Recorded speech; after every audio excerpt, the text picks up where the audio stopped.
profanaron la tumba sagrada de San Pedro.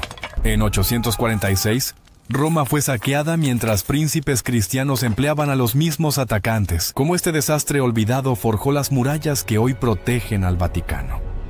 La historia completa comienza ahora mismo. La pregunta resuena a través de los siglos, un eco perdido en los anales del tiempo. Para encontrar la respuesta, debemos viajar a una era en la que el mundo conocido se tambaleaba al borde del abismo. El año 846 no amaneció con presagios funestos ni cielos ensangrentados, sino con la misma decadencia silenciosa que había carcomido a Roma durante generaciones. La gran ciudad, antaño el corazón palpitante de un imperio que se extendía desde el Atlántico hasta el Golfo Pérsico, era ahora un espectro de sí misma. Sus colosales ruinas albergaban a una población menguante, apenas 30.000 almas que sobrevivían entre las sombras de un pasado glorioso. Eran custodios de un cementerio de mármol, guardianes de una riqueza que ya no podían proteger. El poder que una vez unificó el mundo se había hecho añicos. Al norte, los herederos de Carlomagno, los francos, se desangraban en brutales guerras civiles, sus propias tierras acosadas por las incursiones vikingas que infestaban sus ríos. Su juramento de proteger a Roma se había convertido en poco más que humo y espejos. Al sur, la península itálica era un mosaico de poderes enfrentados. Restos del Imperio Romano de Oriente se aferraban a enclaves costeros, mientras nobles lombardos, descendientes de invasores germánicos, se disputaban el control en una guerra fratricida. Los príncipes Radelchis de Benevento y Siconulfo de Salerno habían llevado su conflicto a un nivel de cinismo sin precedentes, contratando mercenarios árabes como sus principales fuerzas de combate. Así, la misma gente que realizaba incursiones a lo largo de la costa era invitada a entrar. Se le pagaba con oro cristiano para derramar sangre cristiana. Este era el mundo en el que Roma existía. Una isla de santidad en un mar de caos, protegida únicamente por la fama de su nombre y unas murallas antiguas, las murallas aurelianas. Construidas 6 siglos antes, altas y formidables, con sus casi 400 torres y 19 kilómetros de longitud, eran un caparazón impresionante. Pero un caparazón sin un cuerpo fuerte para defenderlo es inútil. Apenas había hombres suficientes en la ciudad para guarnecer una fracción de sus almenas. Y lo más importante, los mayores tesoros de la cristiandad no se encontraban dentro de ese caparazón. Las basílicas de San Pedro, el lugar de descanso del primer apóstol, y la de San Pablo, se erigían magníficas y opulentas fuera de las murallas, vulnerables. Durante 50 años, las donaciones de los reyes francos las habían llenado de tesoros, reliquias y regalos de valor incalculable. Eran un imán para los ambiciosos, una invitación abierta para aquellos con la audacia de intentar un ataque. Y en ese año, la audacia llegó navegando por el Tíber. Las velas que aparecieron en el horizonte del Tíber no eran las de mercaderes ni peregrinos. Eran negras como la boca de un lobo, recortadas contra el sol del verano. 73 naves, según los cronistas papales, una flota formidable que había estado sembrando el terror por toda la costa italiana durante meses. No era una simple banda de piratas.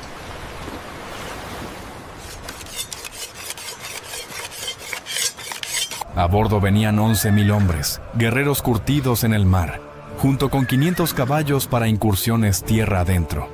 Su origen era un misterio envuelto en el miedo de sus víctimas. Algunos decían que venían de la recién conquistada Sicilia, otros del norte de África, y otros incluso de la lejana Al-Ándalus. Para los aterrorizados habitantes de la costa, su procedencia no importaba. Eran la encarnación de una fuerza que había surgido del desierto, llevando la antigua tradición beduina de las incursiones en camello a una nueva y aterradora escala marítima. Los barcos se han convertido en los camellos del mar, decían sus poetas, y ahora esos camellos navegaban directos al corazón simbólico de la cristiandad occidental. Después de saquear el puerto de Ostia, su verdadero objetivo quedó al descubierto. No buscaban una ciudad más, sino el mayor premio de todos. En Roma, el Papa era Sergio II, un hombre que, según el Liber Pontificalis, la crónica papal, parecía un cliente de los reyes francos más que el líder espiritual de Occidente.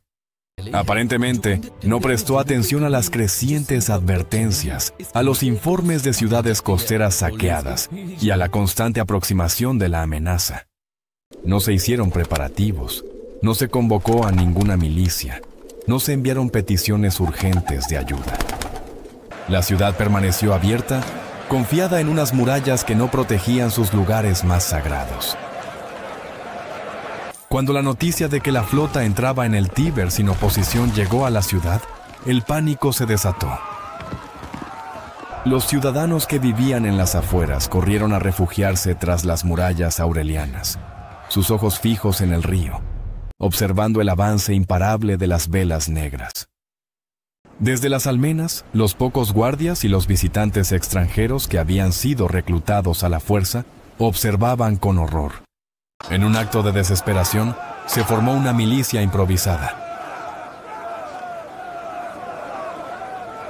Un pequeño grupo de defensores romanos, respaldados por jóvenes nobles lombardos, francos, sajones y frisios, que se encontraban en la ciudad estudiando, no luchando. Llenos de un fervor tan grande como su inexperiencia, salieron de las murallas para hostigar a los invasores, para demostrar su valía. Durante varios días, encontraron poca resistencia. El enemigo permanecía oculto, esquivo. La confianza de la joven milicia creció con cada paso, hasta que finalmente caminaron directamente hacia la trampa. El encuentro fue breve y la cosa se puso color de hormiga. La fuerza de defensa fue masacrada, un saludo brutal que dejó el campo teñido de carmesí. Los pocos supervivientes huyeron de vuelta, llevando consigo el terror y la certeza de que no había nada que pudiera detener lo que estaba por venir. Para los observadores en las murallas, los días siguientes fueron una tortura visual. Vieron cómo los invasores se movían sin oposición, estableciendo su campamento y comenzando a saquear y destruir sistemáticamente todo lo que se encontraba fuera de la protección de la ciudad. Esta era la primera vez que Roma era saqueada desde los días de los godos y los vándalos, pero había una diferencia crucial. Aquellos invasores eran cristianos y habían respetado los lugares santos. Esta vez, no habría tales consideraciones.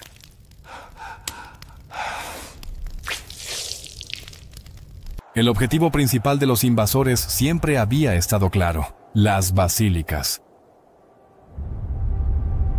La de San Pedro, en la colina del Vaticano, y la de San Pablo extramuros. Eran ciudadelas de fe, pero no de defensa.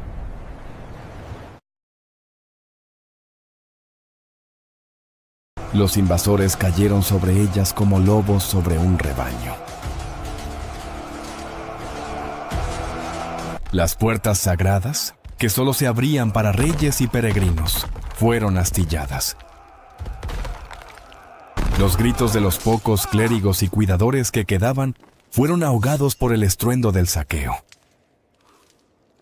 El Liber Pontificalis, escrito posiblemente por un testigo presencial, describe la escena con horror contenido, enfatizando la profanación de los altares y la destrucción de iglesias ricamente dotadas. Los anales de San Bertín añaden un toque literario macabro, hablando del derramamiento de sangre sobre el mismísimo altar de San Pedro. Todo lo de valor fue arrancado.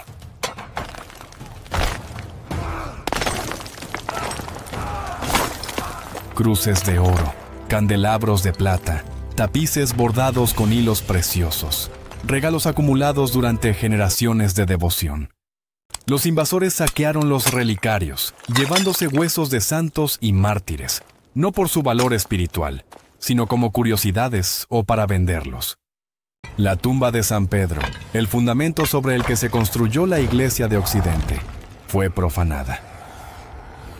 Las riquezas que la rodeaban, despojadas.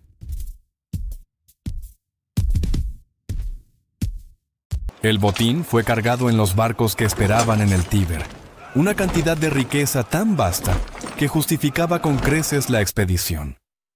Desde las murallas, los romanos solo podían observar, impotentes y humillados. El Papa Sergio II, encerrado en su palacio de Letrán, no pudo hacer nada más que rezar. Cuando la noticia del desastre llegó finalmente al emperador Lotario en el norte, se sintió genuinamente horrorizado. Inmediatamente organizó una fuerza para marchar hacia el sur, pero era demasiado poco y demasiado tarde. El poder carolingio era una sombra de lo que fue.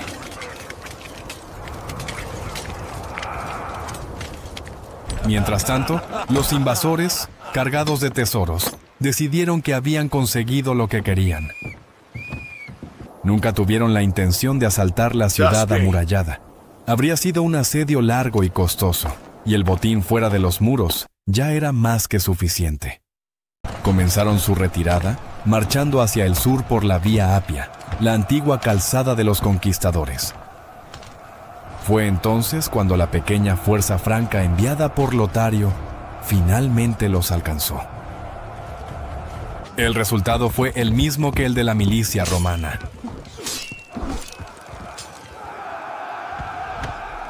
Los francos, superados en número y estrategia, fueron repelidos en una batalla brutal.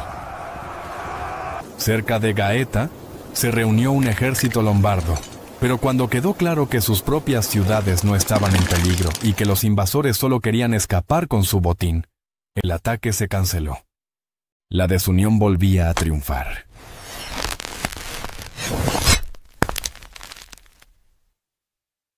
Algunos cronistas cristianos afirmaron que una tormenta divina se desató en el mar, destrozando muchos de los barcos árabes y enviando los tesoros de San Pedro al fondo del océano. Pero esto bien pudo ser un simple consuelo piadoso.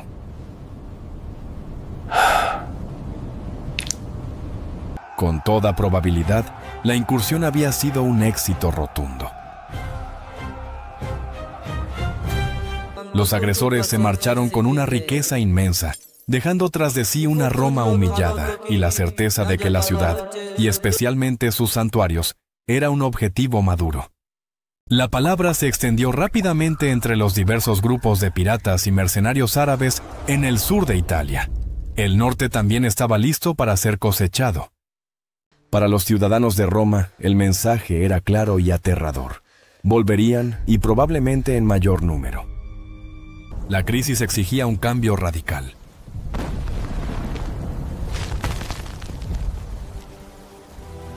La humillación del saqueo fue un catalizador.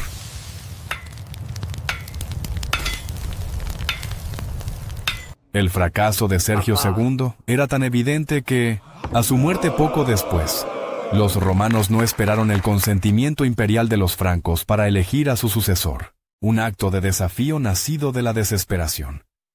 Necesitaban un líder, no un cliente, y lo encontraron en un romano de nacimiento, un cardenal de alto rango llamado León. Fue consagrado como Papa León IV, y desde el primer momento demostró ser un hombre forjado en la fragua de la crisis. Era más joven, más enérgico y, sobre todo, poseía una voluntad de hierro para hacer lo que fuera necesario para defender su ciudad y su fe. Su primera acción fue levantar la moral de un pueblo aterrorizado. Comenzó la reparación de las iglesias dañadas, mostrando que Roma podía reconstruir, que no estaba rota. Pero sabía que reparar los edificios no era suficiente. Tenía que reparar las defensas. El saqueo había revelado una falla estratégica garrafal: la vulnerabilidad de la colina del Vaticano. León IV tomó una decisión que cambiaría el rostro de Roma para siempre. Inició la creación de una vasta y nueva muralla defensiva en la orilla derecha del Tíber, una fortificación que rodearía la Basílica de San Pedro y toda la colina, proporcionando un refugio seguro para los habitantes en caso de otro ataque. Este proyecto monumental, financiado con dinero que hábilmente negoció con el rey Luis II de Italia, se conocería en la historia como la Muralla Leonina. Era una empresa colosal.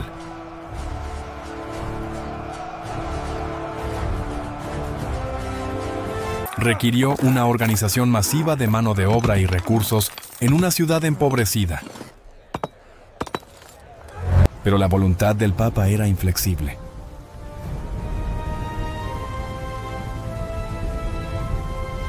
Al mismo tiempo, no descuidó las antiguas murallas aurelianas. Ordenó una reparación exhaustiva, reconstruyendo por completo 15 de las grandes torres que rodeaban la metrópolis. Mientras las murallas se levantaban, León IV se embarcó en una ofensiva diplomática. Sabía que los muros de piedra no servirían de nada si los príncipes de Italia seguían luchando entre sí. Incansablemente envió mensajeros, escribió cartas y celebró concilios, instando a los duques y príncipes a formar un frente común contra la amenaza árabe. Era una tarea hercúlea.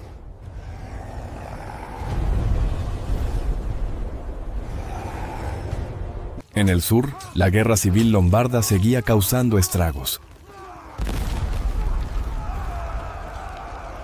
En 847, la ciudad de Bari fue capturada por los antiguos mercenarios de Radelchis, y bajo el mando de Saudán, se convirtió en el centro de un emirato islámico que aterrorizaría la costa oriental durante décadas. Las ciudades-estado marítimas como Nápoles, Gaeta y Amalfi eran ferozmente independientes y, a menudo, rivales. Nápoles, en particular, tenía un largo historial de colaboración con los árabes contra sus vecinos cristianos. Convencerlos de unirse bajo la bandera papal parecía imposible. Pero León IV era persuasivo y persistente.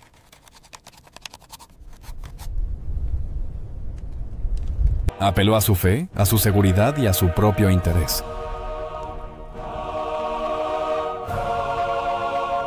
Les advirtió que si Roma caía, ellos serían los siguientes. Lentamente, con una diplomacia tenaz, comenzó a tejer los hilos de una alianza improbable. Y justo a tiempo.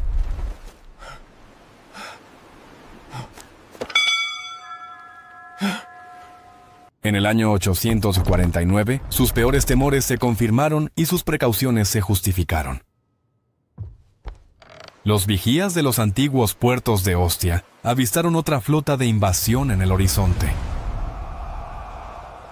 No se sabe si era la misma flota que la de 846, pero esta vez la ciudad estaba lista. El torrente de propuestas diplomáticas de León finalmente había dado sus frutos. La nueva flota avistada en 849 representaba una amenaza aún mayor que la anterior. Las fuentes sugieren que no se trataba de una simple incursión en busca de botín, sino de una invasión en toda regla, posiblemente organizada por los aglavíes de Sicilia, con la intención de establecer un punto de apoyo permanente o incluso conquistar la propia Roma. Pero esta vez no encontrarían una ciudad indefensa y un liderazgo paralizado. En respuesta a la llamada del Papa, las armadas combinadas de las ciudades marítimas italianas se habían reunido para formar un pacto defensivo. Barcos papales, construidos a toda prisa, navegaban junto a los veloces y ágiles buques de Nápoles, Gaeta y Amalfi. El mando de esta armada cristiana unificada fue entregado a César, el hijo del duque de Nápoles. La elección era profundamente irónica. Tanto César como su padre tenían un largo historial de connivencia con los árabes, usándolos como mercenarios en sus propias luchas de poder regionales. Quizás esta nueva fuerza fue vista como algo diferente, una amenaza existencial que finalmente justificaba un frente cristiano común, o quizás simplemente vieron una oportunidad para ganar el favor del Papa y consolidar su poder. Cualquiera que fuera la motivación, la alianza se mantuvo. La flota cristiana zarpó para interceptar a los invasores justo a las afueras de Ostia, en la desembocadura del Tíber. Las dos armadas se encontraron en la primavera de 849, una masa de velas y remos sobre las aguas del mar Tirreno. La batalla que siguió es considerada una de las más famosas e importantes en toda la historia del papado. Los cronistas cristianos, una vez más, atribuyen la victoria a la intervención divina. Relatan que justo cuando las flotas estaban a punto de chocar, se desató una feroz tormenta. El viento y las olas, que los marineros italianos conocían bien, desorganizaron por completo a la flota árabe, que no estaba familiarizada con las traicioneras condiciones de esa costa. La armada italiana, ayudada fortuitamente por la tempestad, se lanzó al ataque. El combate fue un caos de madera astillada, gritos y el silbido del viento. Los barcos italianos, más maniobrables, rodearon y embistieron a los navíos enemigos, que luchaban por mantenerse a flote en el mar embravecido. No fue una batalla de tácticas elegantes, sino una brutal pelea en la que la resistencia y el conocimiento del terreno marítimo lo fueron todo. Muchos barcos árabes se hundieron en la tormenta, mientras que otros fueron capturados. Los supervivientes que llegaron a la orilla fueron perseguidos y hechos prisioneros. La amenaza de una segunda invasión de Roma había sido aniquilada. La importancia de esta batalla no puede ser subestimada. Pudo haber evitado no solo otro saqueo, sino la conquista total de Roma y el establecimiento de un poder islámico en el corazón de Italia. Fue una victoria ganada no solo con barcos y espadas, sino con la tenaz diplomacia de un papa que se negó a aceptar el destino de su predecesor. León IV, desde Roma, recibió la noticia con júbilo y alivio. Los prisioneros capturados en la batalla fueron llevados a Roma, y en un acto de justicia poética, fueron puestos a trabajar en la construcción de la Gran Muralla que estaba destinada a prevenir futuros ataques como el suyo. La muralla leonina se levantó, literalmente, con el sudor de aquellos que habían venido a destruir la ciudad. León IV permaneció como papa durante otros 6 años después de la decisiva batalla de Ostia. Fueron años de una vigilancia incansable.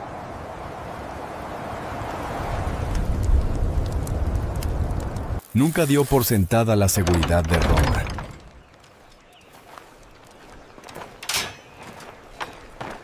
Año tras año, continuó añadiendo y reforzando las defensas de la gran ciudad, supervisando personalmente la finalización de su obra maestra, la muralla leonina. La muralla, una vez terminada, era una estructura imponente. Conectada al antiguo castillo de Sant'Angelo, encerraba completamente la colina del Vaticano, creando una ciudadela fortificada dentro de la ciudad más grande. Por primera vez en su historia, la tumba de San Pedro y el centro administrativo de la iglesia estaban protegidos por algo más que la fe. Aunque Roma misma nunca volvería a ser atacada por piratas árabes, la amenaza en el resto de Italia no desapareció. Flotas de piratas islámicos continuaron aterrorizando la región desde bases tanto en la costa oeste como en la este, como el Emirato de Bari. El control que ejercían sobre las áreas que conquistaban, sin embargo, seguía siendo frágil, dependiente de líderes carismáticos y de la continua desunión de sus oponentes. La lucha por el control del sur de Italia continuaría durante décadas. Finalmente, en el año 915, Los últimos reductos árabes importantes en la península fueron desalojados por una nueva alianza internacional. Esta vez, una alianza negociada en parte por un nuevo poder. Un gigante dormido que pronto regresaría a la península con toda su fuerza para reafirmar sus antiguas reclamaciones de soberanía. Al este, en Constantinopla, una nueva y enérgica dinastía estaba surgiendo, una que vería una notable reconquista de tierras anteriormente romanas, desde Sicilia hasta Palestina. La dinastía macedonia había llegado, y pronto los ejércitos romanos de Oriente regresarían en masa a Italia por primera vez desde los días del gran Justiniano, marcando el comienzo de una nueva era. Pero la historia de Roma en el siglo IX es la historia de cómo la ciudad se salvó a sí misma. No fue salvada por los emperadores francos del norte, ni por los ejércitos bizantinos del este. Fue salvada por la voluntad de un papa y la unión forjada a regañadientes de las ciudades italianas.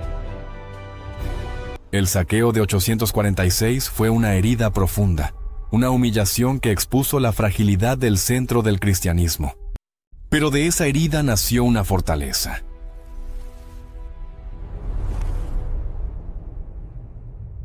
La muralla leonina, el legado tangible de León IV, se erige como un testamento de piedra a ese momento crucial.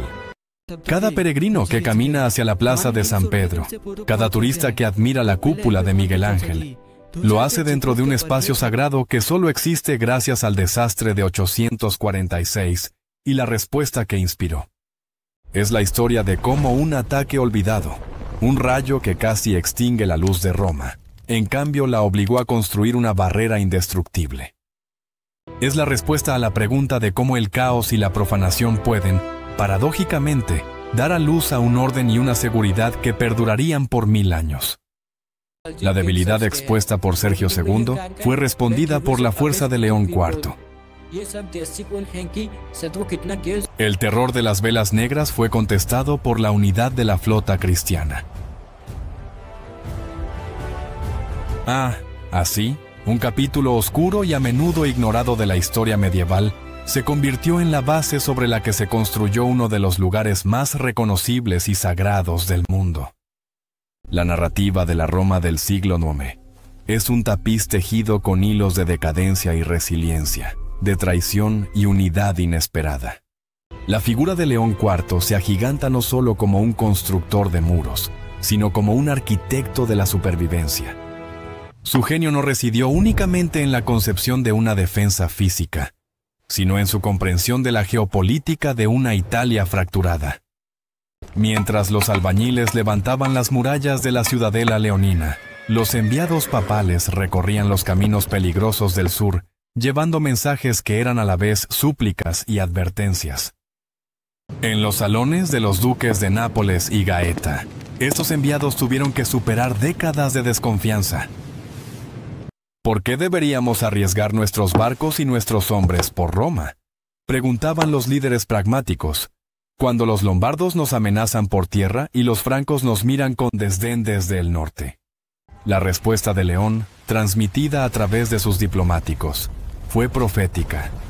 Porque el Tíber no es el final del camino para ellos, sino el principio. Hoy beben de la fuente de San Pedro, mañana exigirán el tributo de vuestros puertos. El fuego que hoy consume la casa de vuestro vecino, mañana devorará la vuestra. Fue esta mezcla de realismo político y apelación a una identidad cristiana compartida lo que finalmente inclinó la balanza. La victoria en Ostia no fue solo una victoria militar. Fue el triunfo de una idea. La idea de que, frente a una amenaza existencial, las rivalidades locales debían ser puestas a un lado. Sin embargo, esta unidad fue frágil y efímera.